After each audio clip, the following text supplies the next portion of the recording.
All right. I think you got a surprise up your sleeve. Let me look. No, not really. We're doing jazz ABCs. So this will be some jazz records. Which letter? Where are we at? We're starting with the accidentals, so we're just about done with the A's. So the accidentals, a lot of times I just think of Manhattan Transfer, right? But there was a Do number. you actually have a band by the name of Accidentals? Yeah. This is this is jazz. So this is with the K winding trombones. Bury it. Bury it right there, huh? Well, Boy, there this was is the good. high lows, right? You Yeah. had the four freshmen. For preps. So there's a bunch of vocal groups from about this Oh time yeah. period. And I'm just kidding. And this Jack's. If I had my great grandfather here, he'd probably just be doing cartwheels about it. I don't think our great grandfather was alive when these guys came out. You sure? I'm pretty sure. I never saw him. Roy Ayers. Roy Ayers. Now there's somebody who's relatively contemporary. Okay, you got something. Now I'm gonna he's a saxophonist, is that right? That feels right. I pick up some of these records over the years. Oh, I can tell from that picture. This is Roy Ayers. Vibes, electric piano. Well, that's Roy. Or is that who we're looking at? Roy. Yeah, Roy.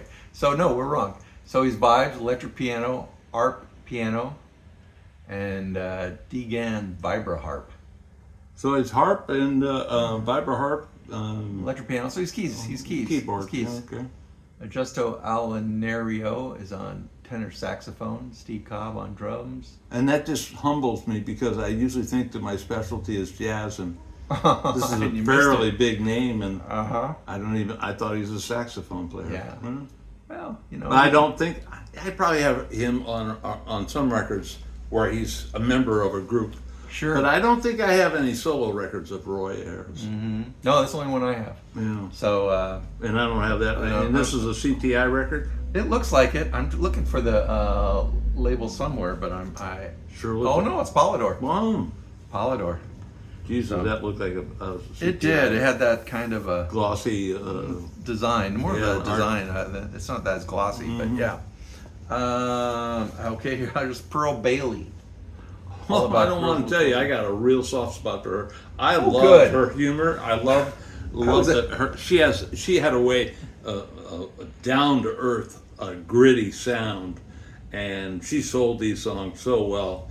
I love her on blues, and this record is probably what you want to do is give that to me, because you're just not going to appreciate it. Like that. No, I do appreciate it. Yeah. I thought you were going to diss it. I really did. I thought it was great. No, I no. remember seeing her like Mike Douglas and stuff, and some of the things she went a little too far one way or another. But I do like her stuff. Well, that's when I listen- the reason she went too far is she was always known for being not only outspoken, but she was on the her records get into that suggestive stuff, double entendres and stuff. I like the one where she does for a Christmas song, right? She does give me a 5-pound box of money. That's all I want for Christmas. Is a 5-pound box of money. And she would say that, honey. Yeah, to make it clear. Yeah. It was just a little humor thrown into some of her songs. But she had the pipes. She could do it. Did. She could do And it. she had a lot of sex appeal too. She sold it. She was married to a very famous drummer. I thought there was something I thought there was something like that. I couldn't remember though. I couldn't remember what. I remember reading something about that. Singer told me back here. Yeah. No way. But yeah. I thought that was also true. And I think there's some other relative that she knew. Or, I looked into a little bit about that Vegas. After Carol Channing, she took over Hello Dolly on Broadway, and I feel terrible. Today, I just haven't been able to remember names, but she, a very famous drummer, who never really put out albums himself, but was a famous drummer on many historic jazz albums. Nope, that's They okay. they of course met at a club and married and Right. happily there ever after. Yeah, there's a few like that. It's like I think of the one that Julie London and her husband. Her husband was a writer for a lot of music. But I can't think of his name either. Sorry. Well, this is another time in which Gunnar Wiskoff can help us out. Look it up. Yeah. hats off. That This is a Mariachi Pacific brass. Jazz record. And you remember, Pacific Jazz records are West Coast jazz, in which Chet Baker was a member of. Jerry Mulligan was too. And I love these records. I love them. Now, this one, I do have it, but I can't say I've ever heard it. But Chet Baker on Pacific Jazz, these are very collectible, worth a lot of money out there in the record bins of the world. So if you can find a Chet Baker on Pacific Jazz, this is on World Jazz, World Pacific. World Pacific, yeah. World Pacific, yeah. World Pacific was basically for Ravi Shankar, and I guess they put some of those. Well, this is trying to be international, and it's got the Mexican mariachi band. Ranger with Jack Nietzsche, which he also did an album called The Lonely Surfer. Josephine Baker. Got any thoughts on Josephine Baker? Boy, that's really going back. It really is going back. And I can't really get into that. Do I know her, and do I think she was a big singer? I don't think I have a Josephine Baker record, and that's saying something because I collected that period of music. I don't think there's probably are a lot of Josephine Baker records. Maybe because she was really of the era of the 78s, and so right. It's really like they didn't really 1930s. get transferred over or whatever. But I could see that. Yeah, it says 1937 here on something. So. is this the one that went to France? Maybe Josephine Baker. Yeah. Dressed in feathers and stuff. Yeah. She is really. She's really, and so there isn't really modern records of her singing, so they wouldn't be in anybody's record. It says here, in 1951, she tried again at the age of 45 after a break-in period in Miami Beach. So, but she was known for her dancing as well, right? Right. And sex appeal. Yeah. So, there's one I thought, wow, I wonder if he knows anything on Kenny Well, this Ball. is Dixieland, Oh. and this is out of New Orleans. And this was actually Midnight in Moscow was on a 45 at the time, and was like it went all the way up to the #1 hit on the thing. But this is before rock and roll. This is like early 50s. Oh. And so this is a really anomaly when you could have a Dixieland band be the #1 song on the radio. Oh, wow. This is before albums, and now you have it on Nap. It's on now. Cap Records, and It's a mono. but it's all Dixieland music. Oh. And so he's in the jazz category. So if you go looking for him, you'd have to go under jazz and under Dixieland to find it. Yeah. And he had a long career. He probably recorded for 50 years and put out a slew of records. Oh, wow. But he never had another hit other than that. Oh, wow, interesting. Gabe Baltzazar. Now, I don't know this name at all. Oh, This darn. was rather new, though. This looks, new. well, it looks like it might be even in the. No, there's no barcode on it, it's so it in the must be 80s. Yeah. I could see it being the 80s. It might be 70s even, but I'm Nah, I don't not think so. seeing much on here to tell me more about it. no. I don't know where I picked it up, why I picked it up, but GB Records.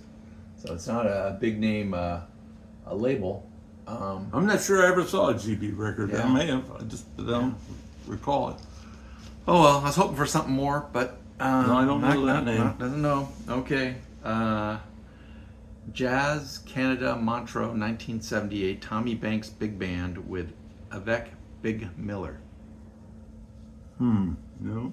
Nothing. Nothing I rings a bell there. Sometimes it's a miss. It's just a miss. It's probably good stuff, but Dizzy isn't going to know more. He doesn't know about Big Miller, and let's see, Tommy Banks, John Sarita, Bob Karen, Tom Doran, Rick Garn, P.J. Perry. If I could help you on this, Sure. in my love it. library, in the Dizzy library, I have a book that's like the Encyclopedia of Jazz Artists, and it's really small print, and it's probably, and it's in paperback, but I'll bet it's 700 pages, and it's listing the jazz artists and what they recorded.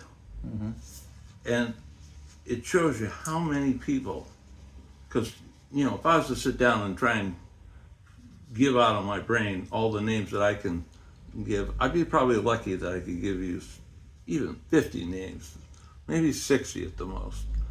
And there's literally hundreds wouldn't even cover it. There's thousands. And all these people, because they can transfer in and out of bands and play in different clubs and all over. But yeah, can you run across things that I've never heard of? My gosh, sure, because there's just too many. This is Radio Canada International, so it might be more Canadian musicians. Yeah, it looks like it. As well. So That's might my be out. part of the, That's my out. That's it. Let's go with that. These are a bunch of bumps from Canada, and I never There we heard go. of them. That's I never it. got That's it. across the border. But there's definitely some good stuff that comes out of Canada. I've done Well, some Powder Oscar Blues. Peterson came out of Canada. there you go. Canada. Diane Krall came out of Canada. You know. Yeah, no, there's a lot of great ones. So, no dissing the Canadians, okay? No. Okay. You know, we have a lot of Canadian fans. Do A lot we? of people that- Do we? Of the Well, 20? Yeah. Of the 20, I think 11 of them are from Canada. Oh, Yeah. what about that? And you know, I'm expecting Christmas cards from all 11. Oh, wow. Yeah. Okay. Hold And your if they breath. want, I like dark chocolate. Well, there you go. I like dark chocolate. Good stuff. All right. Dark chocolate with either coconut or marshmallow. And if it has a cherry in the middle, even better. Maraschino, of course. Yes, of course, of course. All right. So, champ out, and good luck to you. I'll need it. Thanks a lot.